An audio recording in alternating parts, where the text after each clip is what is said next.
Hello my friends. So recently I made a video where I went through every original base set, jungle, and fossil card to find out which ones were, in my opinion, most accurate to the Pokemon in the red and blue versions. It was an extremely big hit and was in the top 10 for trending and gaming for a little while there. No need to look it up. So then I thought, hey Paraspectre, you always pride yourself on balance and viewing both sides of things. You always take the good with the bad. So I started to do some research on what I believe to be the most inaccurate cards in order to make a balanced sequel. And well, you could argue that any Pokemon that has two moves that were made up for the card game are going to be the most inaccurate. And by the way, I counted 8 of these. So that would be kind of a boring list, and the idea wasn't really working for me. But in doing so, it gave me the idea for this video. What are some aspects of the original cards, base set through fossil, that are the worst adaptations or just bother me the most? So rather than going over every card as a whole, I decided to make this list based on things that I think are just plain wrong or weird, whether it be one of the moves, weaknesses, resistances, typing, etc. Which cards do I think are the worst offenders? So instead of it being a top 10 most inaccurate cards list, I'm taking a more inside baseball approach, and I'll be bringing up way more than 10 cards here. With that said, these are the top 10 things that bother me the most from the original 3 sets.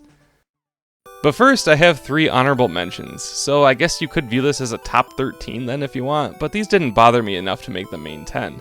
The first honorable mention is how they changed the names of certain moves when moves already exist that do virtually the same stuff. I have 4 examples. Jungle, Jigglypuff, and Wigglytuff both have the move Lullaby, which puts the opponent to sleep. Why not just call it Sing? That's what they do. It's what Jigglypuff is known for. Even base Clefairy has Sing. But I know these moves are different, as Clefairy's Sing requires a coin flip and Lullaby does not. But I'd be okay with it just being Sing with or without a coin flip. The next example is base Poliwhirl has the move Amnesia, which is a move that increases special in the main games. But this Amnesia has you pick one of your opponent's moves and they can't use it the next turn. You know, just what Disable does. Why call it Amnesia here? Poliwhirl doesn't learn Disable, but does learn Amnesia, so I'm sure that's why. But I mean, they're just giving Poliwhirl Disable here. My next example is base Metapod and Kakuna both knowing Stiffen. Stiffen is just Harden, so why change it? That's literally the move they are known for, and both Fossil Graveler and base Onix know Harden in the card game. It's weird to me and along the same lines as Lullaby versus Sing. But Stiffen potentially prevents all damage, and Harden prevents up to 30 damage. Metapod and Kakuna are not strong Pokemon, just give them the effects of Harden. And the last one here is Fossil Krabby and Jungle Pinsir knowing the move Iron Grip. They both know the move Vice Grip in Gen 1, and it's just a standard damaging move, so this is also a weird change to me. Maybe Vice Grip sounds too confusing? I don't know. The next honorable mention is just the fact that base Charizard's attack is Fire Spin. Fire Spin in the main games has a power of 15 and hits for 2 to 5 turns.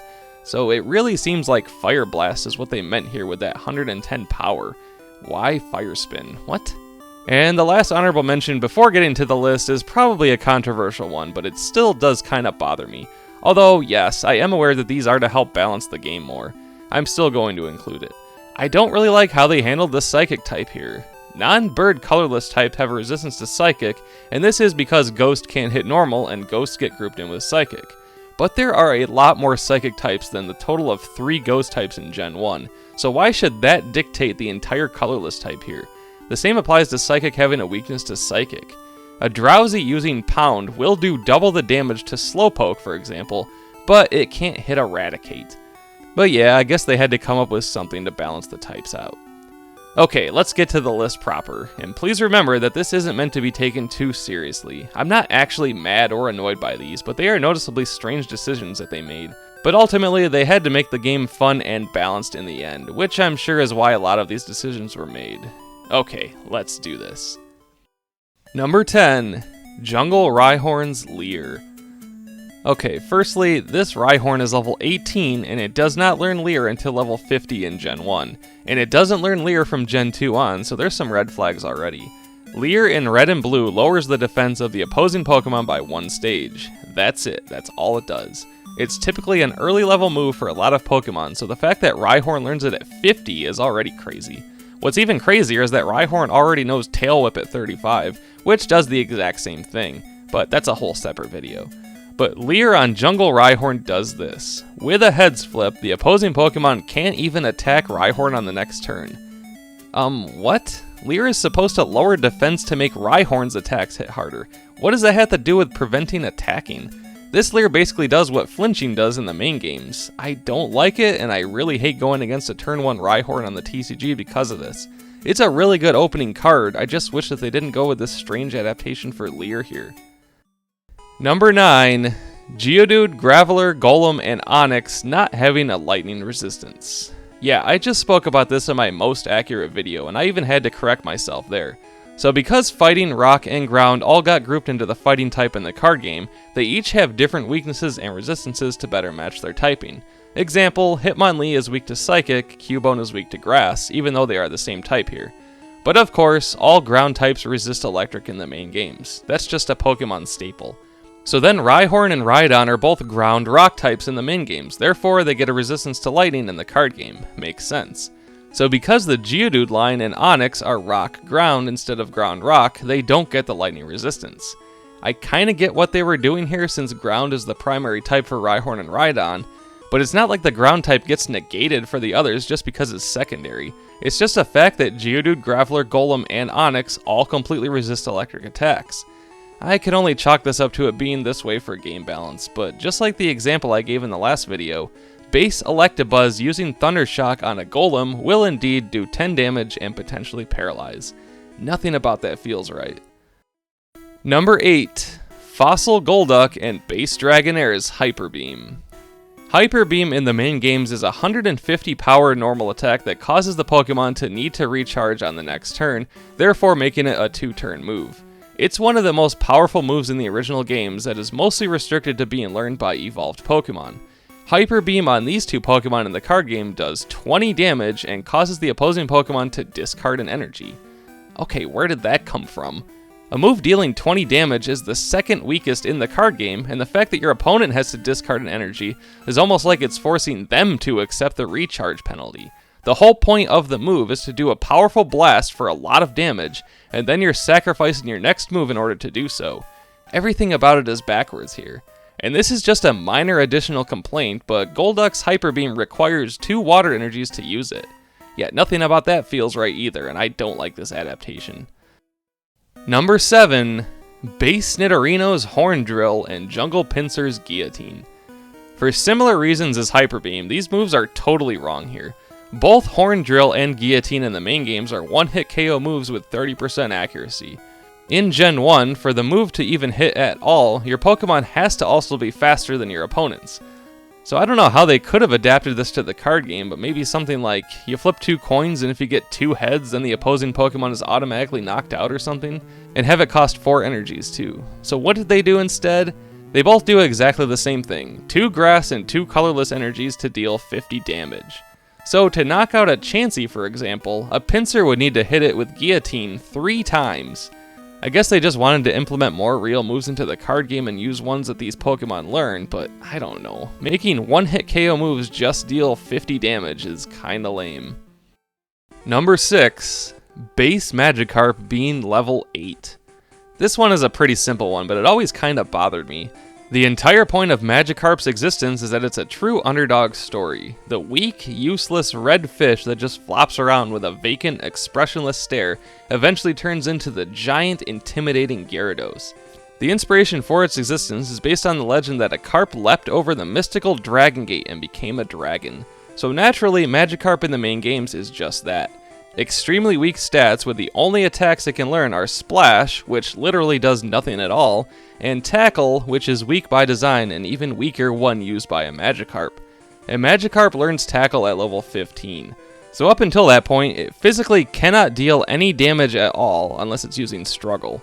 So instead of that being the case in the card game, causing absolutely nobody to ever want to use a Magikarp, they actually gave it 2 attacks, Tackle and Flail. And what level is it? Level 8. Tackle just does 10 damage, and that's exactly how it should be. Flail does 10 or 20 damage based on if Magikarp has taken any damage or not. And what's kinda cool is that Flail became a move in Gen 2, and Magikarp can actually learn it. but the fact that it's level 8 is a bit bothersome. There are plenty of Pokemon cards that are too low level to learn attacks that they have on the cards, I know because I calculated them all, but this is the worst offender. Magikarp is meant to do nothing until level 15, where it can tackle for measly damage until it evolves into Gyarados at level 20. Number 5. Base Caterpie's String Shot. This is also something else I mentioned in the last video, so I'm not going to go into it too much more here. String Shot in the main games just lowers your opponent's speed. It sucks, and it's why the early game weak bugs can use it. String Shot in the card game not only deals damage, but it can also paralyze with a head flip. So it's mathematically possible for this little Caterpie to knock out all 6 opposing Pokemon using only String Shot. Caterpie in Red and Blue can only ever know Tackle and String Shot, and because speed isn't really a thing in the card game, they wanted to have it do something. But I mean, just have it use Tackle for 10 damage for 1 energy and call it a day. Caterpie is meant to be weak, it's why it can eventually evolve into Butterfree so quick. If they can have base Seal's only attack be Headbutt for 10 damage off of 1 energy, just do the same with Caterpie. But yes, it all goes back to game balance. Base Weedle can poison with Poison Sting, so to keep up with the Joneses, Caterpie has to be somewhat similar in order to keep them relatively the same. But to that I say, no you don't. Caterpie technically has more HP than Weedle, and Weedle can poison, that's just how it is. Base Caterpie should have 40 HP with Tackle, and Weedle should only have 30 HP with Poison Sting in my opinion. Number 4. Base Chanseys Double Edge. This one kept moving higher on the list the more I thought about it. Base Chansey is just an all-around mess in my opinion. There are a couple things that are really accurate though. Chansey does have a ton of HP in the main games. In fact, it has the highest in all of Gen 1 at a whopping base 250. So giving it the highest total of 120 on the card is the right move. It's also colorless with a weakness to fighting, both very accurate there. But I cannot get behind its double edge attack here. Double Edge in Red and Blue has a base power of 100, and then your Pokemon takes 1/4 of the damage dealt. And this Chansey is level 55. Its Double Edge move does 80 damage, and then Chansey takes 80 damage. That's a crazy high amount, and right there, definitely not the same thing as the 1/4. But that's not even why I put it on the list. It's because of Chansey's base stats. Chansey has an enormous amount of HP at 250, very high special at 105, decent speed of 50, but then attack and defense are both 5. Yes, 5. In the entirety of Pokemon, even to this day, Chansey is tied for the lowest in both attack and defense, and it's tied with Happiny, its baby form. So I simply cannot get behind that this Chansey, even at level 55 with a very strong normal attack, is out there dealing 80 damage in a turn. I counted only 21 original Pokemon cards that this Chansey will not one-shot with a double edge. But again, I get that they wanted Chansey to be this hollow rare card with a ton of HP, and because of that, it has to have a strong move. But I don't think this is what they should have done with Chansey at all. Great cards like Dugong and Exeggutor aren't even rares, so Chansey should not have been. And it has that psychic resistance that I already touched on, but that's just an added bonus annoyance. Number 3. Base Squirtle, Wartortle, and Blastoise having a lightning weakness. Another one I mentioned in the last video. Man, I gotta shut up once in a while. But yes, one of the main draws to having the 3 starters in every main game is that they are grass, water, and fire. Grass beats water, water beats fire, fire beats grass. Classic rock, paper, scissors. And all 3 types are represented in the card game. Bulbasaur is weak to fire, Charmander is weak to water, and then we get Squirtle weak to lightning. I would say this is for balance reasons too, but let's look at the original 151 Pokemon here. Not including the Squirtle line, there are 27 Pokemon that are weak to lightning in the card game. The amount that are weak to grass, 21. So with the 3-form Squirtle line, it's 30 to 21. If Squirtle, Wartortle, and Blastoise were weak to grass, then it's 27 to 24, so I just don't get it. And on top of that, there are 7 water types in the card game that actually do have a grass weakness. So it's just a strange decision to me, and really messes with the whole layout of the gimmick of the starters. I don't like it, but hey, at least all 3 Pokemon are actually weak to electric in the main games. Which brings me to the next one. Number 2. Base Gyarados' Dragon Rage and Grass Weakness. Yeah, for whatever reason, Magikarp has a weakness to lightning and Gyarados has a weakness to grass. I truly think that this is actually a mistake. And why is that? Gyarados is water flying type and is not weak to grass because of this. In fact, it is 4 times weak to electric, literally the one type that dominates it, so it really seems like this was a legit mistake. Magikarp is indeed weak to both grass and electric, so the card having a weakness to lightning does work, but this grass weakness on base Gyarados is a huge misstep. It also has a resistance to fighting, so they even factored in its flying type here. It's all very strange. But that's not all. On top of that, the moves that it has are Dragon Rage and Bubble Beam. Okay, cool. It learns Dragon Rage early on at 25, and Bubble Beam is a TM it can learn. But let's look at Dragon Rage in the main games. It literally deals 40 damage all the time, no matter what level Gyarados is or the opponent's Pokemon. A flat rate damage of 40, and that's it. Dragon Rage is synonymous with the number 40. So how much damage does it do from base Gyarados? Why, 50, of course. What? This was the easiest thing to get right here. Dragon Rage does 40. How do they mess up this card so much? Even Bubble Beam isn't technically right. It has a chance at lowering speed in the main games, but it can now cause paralysis here. At least its 100 HP is pretty good. But man, base Gyarados is all a mess. And what a shame too, because that artwork from the holo here is among the best in the originals in my opinion. In fact, I would probably say I think it's the best looking card, which makes this confusion even worse. And the number one thing that bothers me the most of the original cards, the 13 Pokemon cards with already existing moves that they cannot learn. Yes, you may not agree with me here, but every time I wrote one of these down when I was documenting everything, I just shook my head. So because I did this 13 times, I felt like I had to place this as the number one worst card adaptation. So let's examine all 13 cards here, shall we? Because here's the other thing. In a way, this is almost a reverse criticism. The moves on the cards should be the accurate one, and it's baffling that the main series ones didn't learn it. I'll explain each one.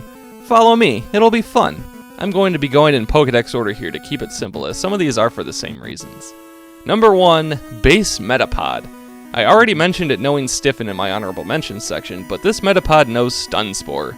Metapod can never know Stun Spore. If caught in the wild, it can only know Harden, and if evolved from Caterpie, it can know Tackle and String Shot as well. They made this card way too good by giving it Stun Spore, a move that not only can paralyze, but it does 20 damage here too. And on top of that, it has 70 HP. Way too good for what Metapod is.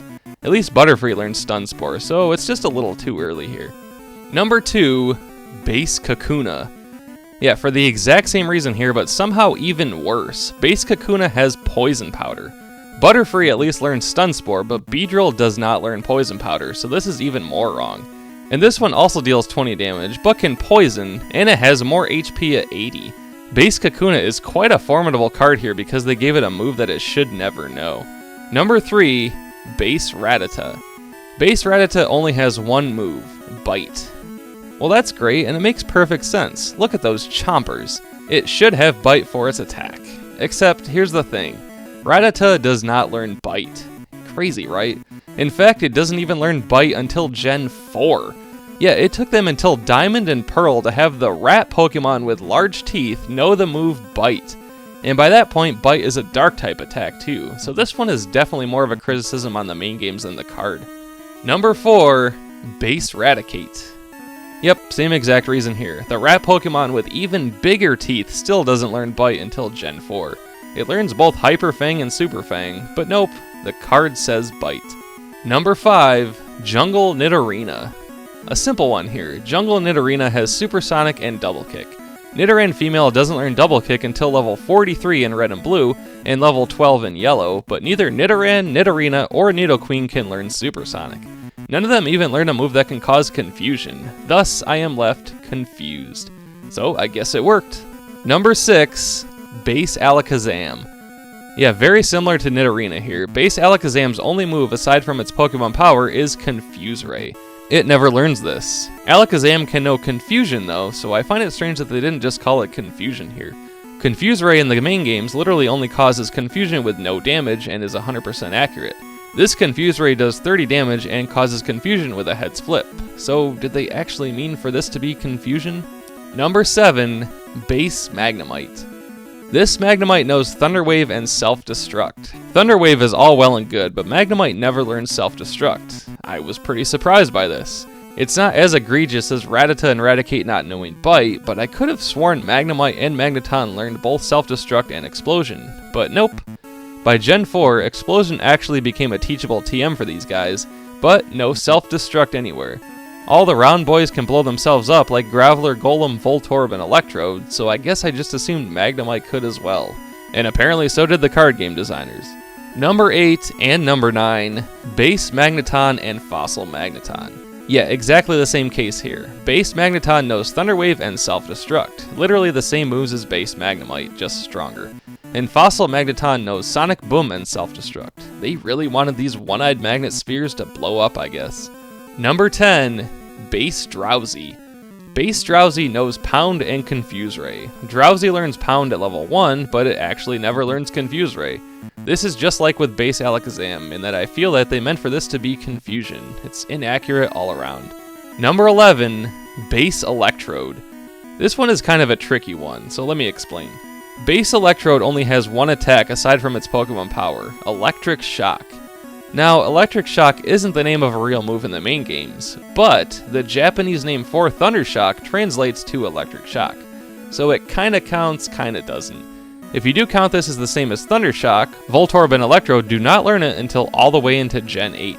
But because of the translation and the base card being from the 90s, I chose to include it here.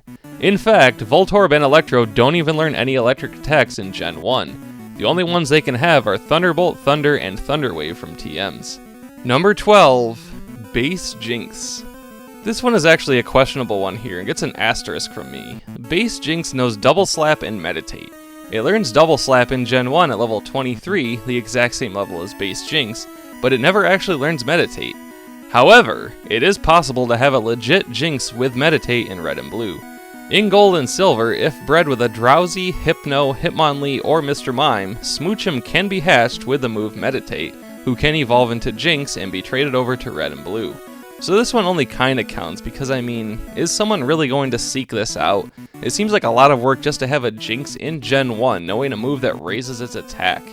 But I threw it on the list anyway. And lastly, number 13, Base Dratini.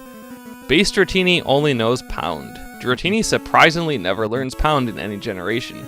I can only think that because Base Dragonair and Fossil Dragonite both know Slam, a move that all three can certainly learn in the main games, Pound seemed like a simpler sounding, weaker version of Slam, so they gave it to Dratini. At level 10 in Gen 1, Dratini should only know Wrap, Leer, and Thunder Wave, so I guess they thought Wrap doing 10 damage sounded worse than Pound, but there you go. And there we have it. Do any or all of these things also bother you as well? Do you think I'm downright wrong on some of these, or at least overreacting on some? Again, I want to stress that I just made this for fun. I'm not actually angered by these decisions. In the end, it's a card game. It's not the Game Boy game. This idea just came to me as I was examining all of the original cards that I almost own all of now. I've had a lot of fun in the last few months going to local card stores, watching auctions on Whatnot, browsing ones for sale on TCG Player, trying to get all of the original cards that I had when I was a kid. Minus some holos, promos, and of course, the ever-expensive base Charizard, I do have the completed set now, as well as all of the original theme decks, and I love them. I chose to only seek out these original cards because they were the ones from the Game Boy Color game, and my channel wouldn't be where it is today if it weren't for that game. Oh, and also like all of the hard work I put into the channel, and all of you watching and subscribing, and my dry bread. But aside from those things, it's largely thanks to the TCG, baby. So even though I had fun complaining about these things here, I really do love the OG cards. So thank you everybody for checking this out, and of course, I have my usual spiel of check out my Patreon if you would love to support the channel and get yourself a sweet Paraspectre sticker. I'm also on Twitter, Facebook, and Letterboxd at Paraspectre, all of that good stuff. I'll see you all next time. Paraspectre will return.